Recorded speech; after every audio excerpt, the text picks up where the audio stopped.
Hello అందరికీ happy బోనాల పండగ శుభాకాంక్షలు. నేనైతే ఇక్కడ బోనాలు రెడీ చేసేస్తున్నాను అనమాట. మేమైతే రెండు బోనాలు చేస్తాము. ఒక దాంట్లో పరమాన్నం పెడతాము, ఒక దాంట్లో పచ్చన్నం పెట్టి ఆకుకూర పచ్చిపులుసు అయితే పెడతాము. అండ్ మాకు రెండు బోనాలు ఇంట్లో ఉన్న అమ్మవారికే సమర్పిస్తాం అనమాట.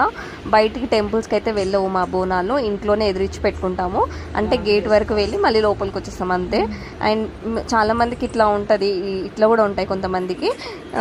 సో మీకు ఎప్పుడు బోనాలు జరిగినాయి? సికింద్రాబాద్ బోనాలు అయినా నెక్స్ట్ వీక్కి మాకు జరిగినాయి అనమాట. బోనాలు అయిపోయాక మేమైతే నేను మా హస్బెండ్ వడిబియ్యం పోస్తున్నాం అమ్మవారికి. అండ్ మావాడు కూడా మంచిగా మొక్కుకుంటున్నాడు చూడండి.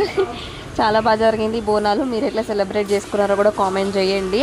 అండ్ మాకు ఈ బోనాల పండుగ రోజు సండే బోనాలు అంతా అయిపోయాక ట్యూస్డే రోజు ఏంటంటే మా ఇంటి దగ్గర ఉన్న ముత్యాలమ్మ టెంపుల్లో మేము మొక్కుకున్నాము. అంటే ఇట్లా కొంచెం సిచ్యువేషన్స్ బాగాలేనప్పుడు ఇట్లా చేస్తామని మొక్కుకుంటే మంచిగా అయినాక మళ్ళీ చేద్దామని ఈ ట్యూస్డే రోజు అయితే చేసినాం అనమాట. చాలా బాగా జరిగింది. అక్కడ కూడా అమ్మవారికి బోనం చేసి అండ్ వడిబియ్యం పోసి ఆట కోసి బలిచ్చినాము అమ్మవారికి. సో అందరినీ పిలిచి భోజనాలు పెట్టడం అదంతా అయినా అవన్నీ క్లిప్స్ తీయలేకపోయినా బట్ చాలా బాగా జరిగింది. సో మీరందరూ ఎట్లా సెలబ్రేట్ చేసుకున్నారు బోనాల పండుగ కామెంట్ చేయండి. అండ్ ఫస్ట్ టైం కనుక మన ఛానల్ చూస్తే లైక్ చేయండి, సబ్స్క్రైబ్ చేసుకోవడం మాత్రం మర్చిపోకండి.